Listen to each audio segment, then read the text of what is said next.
Bismillah, Assalamualaikum warahmatullahi wabarakatuh. Pada kesempatan atau pada pertemuan kali ini teman-teman sahabat Quran, kita akan belajar yaitu bab nun sukun dan tanwin.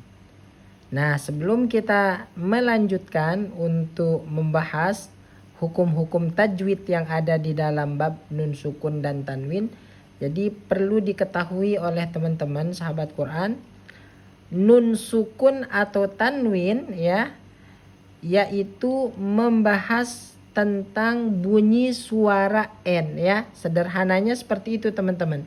Yang artinya nun sukun ini sendiri adalah bunyi suara N. Contohnya misalnya ya. Di sini ada hamzah fathah. Setelahnya ada nun sukun, dibacanya an ya, dibaca an. Nah, jadi nun sukun atau tanwin ini sendiri adalah membahas berfokus pada bunyi suara N, an. Misalnya contoh ya, yang dari tanwin fathatain ya, tanwin fathatain. Maka ini juga bunyi suara N di akhirnya, dibaca an. Sama juga dengan kasrotain ya, dibaca in. Begitu juga dengan dhammatain, dibaca un ya. Jadi fokus ya teman-teman sahabat Quran, nun sukun dan tanwin ini adalah original aslinya ya, original atau aslinya adalah membahas tentang bunyi suara N ya. An, in, un ya.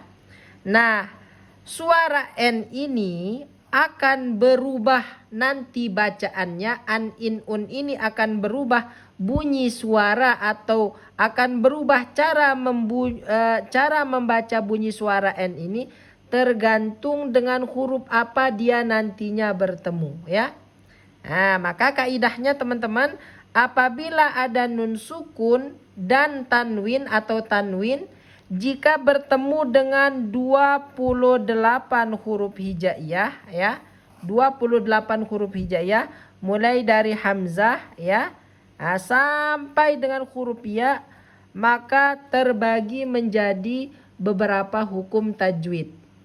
Yang nantinya ada namanya, yang pertama ada namanya izhar halki ya. Ada namanya izhar halki. Selanjutnya yang kedua ada namanya idgham bi gunnah. Idgham bi gunnah. Selanjutnya yang ketiga ada namanya idgham bila gunnah ya. Ada namanya idgham bila gunnah. Selanjutnya yang keempat ada namanya iqlab ya, iqlab.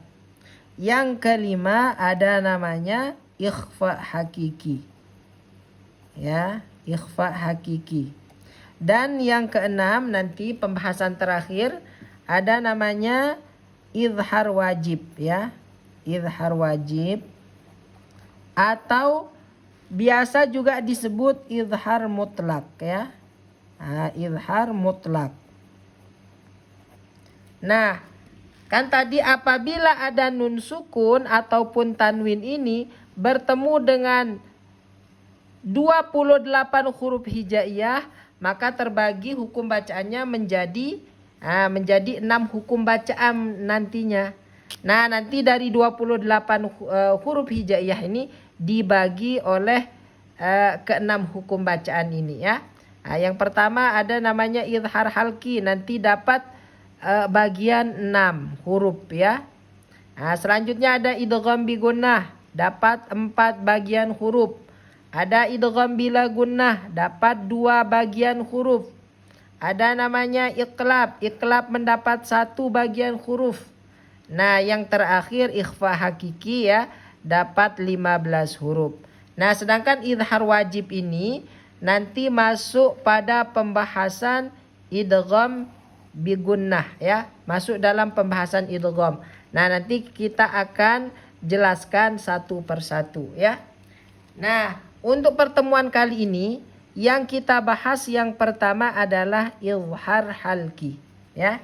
Nah, yang kita bahas yang pertama adalah izhar halki. Apa saja huruf izhar halki? Nah, tadi kan banyaknya ada 6 ya. Huruf izhar halki itu apa saja? Yang pertama hamzah.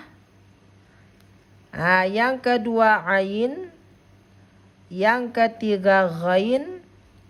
Hamzah, ain, ghain. Ha, kha, dan ha. Nah, ini supaya teman-teman sahabat Quran mudah mengingatnya. Hamzah, ain, ghain, ha, kha, ha. Nah, jadi keenam daripada huruf izhar halki ini adalah huruf-huruf yang keluar dari halki atau dari tenggorokan. Dia disebutnya huruf izhar halki karena huruf yang 6 ini keluarnya dari tenggorokan, ya. Nah, kita umpamakan ini leher ya. Mohon maaf ya. Leher tenggorokan ya. Nah, leher tenggorokan bagian atas ada 2 huruf ya. Apa saja? Yaitu huruf kha dan huruf ghain ya. Nah, ini adnal halki, disebut istilahnya adnal halki atau tenggorokan bagian atas. Lalu ada namanya wastul halki, yaitu tenggorokan bagian tengah, yaitu ada 2 huruf, yaitu ain dan huruf ha. Selanjutnya nanti di tenggorokan bagian bawah atau disebutnya aqsal halki ya, aqsal halki, yaitu huruf hamzah dan huruf ha. Ya. Nah, jadi izhar ini teman-teman sahabat Quran artinya jelas ya. Nah, izhar ini artinya jelas.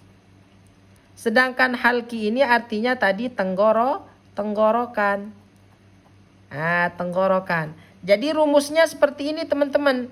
Nah, izhar halki itu rumusnya seperti ini.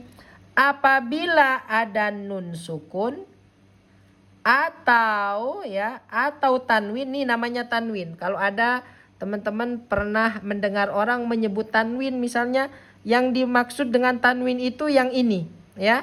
Baris 2 atas atau fathatain, baris 2 bawah atau kasrotain, baris 2 dhammah atau dhammatain ya. Nah, yang tadi kita bahas di awal adalah bunyi suara N ya. Nah, jadi rumusnya seperti ini teman-teman. Cara mencari izhar halki itu apabila ada nun sukun atau tanwin plus atau bertemu dengan huruf yang 6 yang di atas ya.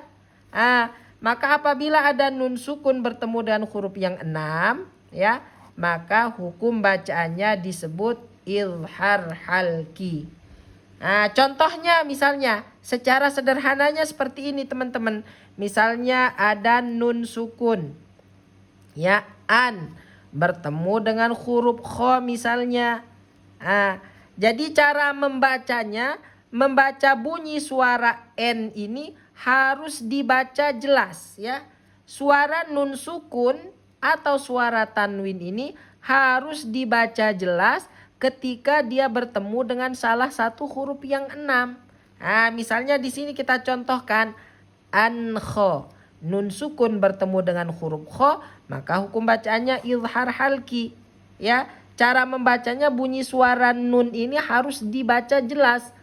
An kha, tidak boleh ditahan. An kha, salah ya. Nah, contoh yang lain ya. An'amta pada surah Al-Fatihah ya. Ya, an'amta. An'amta. Nah, di sini ada nun sukun bertemu dengan huruf ain. Huruf yang keberapa di sini? Huruf yang kedua, huruf ain. Nah, bertemunya antara nun sukun dengan ain di sini, maka hukum bacaannya disebut izhar halki. Cara membacanya izhar jelas ya. Apa yang dibaca jelas? Yang dibaca jelas itu suara nun sukun ini yang dibaca jelas ya. Tidak boleh ditahan. An'amta. An'amta. Contoh yang lain misalnya. Ajrun gha. Ajrun ghairu mamnun. Misalnya contohnya ya. Ajrun ghairu Nah, ini contohnya teman-teman ya. Ajrun ghairu. Nah, apa di sini bertemu? Di sini ada tanwin dhammatain nih. Tanwin dhammatain ya. Tanwinnya dhammatain bertemu dengan huruf ghain. Huruf ghain huruf idhar yang keberapa? Huruf idhar yang ketiga di sini. Nah, maka cara membaca tanwinnya ini harus dibaca jelas. Ingat, nun sukun atau tanwin bunyi suara N. Bunyi suara N-nya ini harus dibaca dengan bacaan yang jelas bunyi suara N-nya. Ajrun ghairu. Ajrun ghairu. Tidak boleh ditahan. Ajrun ghairu. Karena bernada misalnya.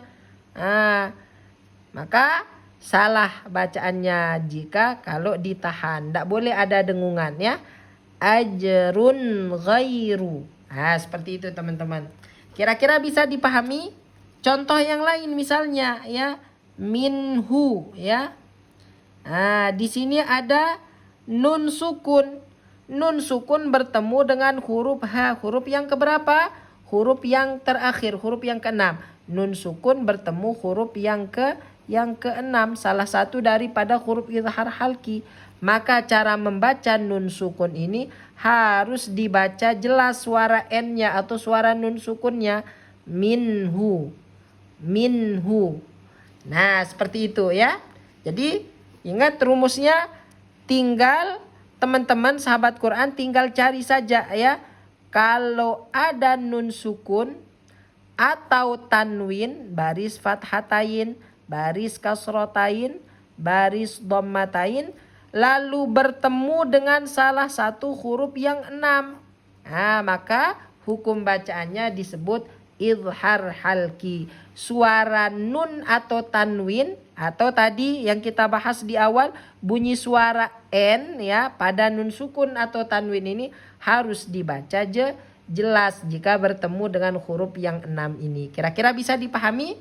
Nah, contohnya tadi nun sukun bertemu dengan ain, an'amta. Nun sukun bertemu dengan ha, minhu. Atau tanwin dhammatain bertemu dengan huruf ghain ya, ajrun ghairu. Nah, seperti itu teman-teman. Kira-kira bisa dipahami? Nah, kita pembahasannya izhar halki dahulu ya. Izhar halki dulu teman-teman. Nanti pada pertemuan berikutnya kita bahas idgham bi gunnah. Nah, semoga video ini bermanfaat. Jika teman-teman merasa video ini bermanfaat, boleh dibagikan, boleh di-share, boleh di-like, di-komen ya. Nah, terima kasih untuk teman-teman semuanya. Assalamualaikum warahmatullahi wabarakatuh.